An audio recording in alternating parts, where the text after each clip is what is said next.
Осы елдің үнем қылып жүргені немене? Екі нәрсе. Әуелі ұрлық. Ұры ұрлықпен мал табам деп жүр. Мал иесі артылтып алып, тағы да байымын деп жүр. Ұлықтар алып берем деп. Даугерді жеп. Құтқарам деп ұрыны жеп жүр. Қарапайым жұрт ұрлық айтып мал алам деп, ұрыға атымды сатып пайдаланам деп, не өткізбесін арзанға түсіріп алам деп жүр.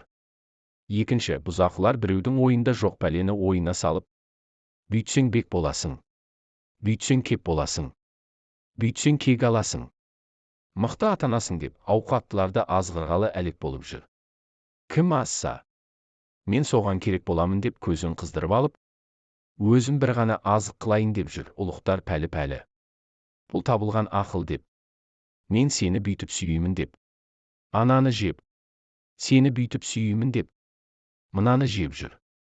Қара халық, менің сонша үйім бар, сонша ауыл аймағыммен сойылыңды соғайын, дауыңды айтайын деп.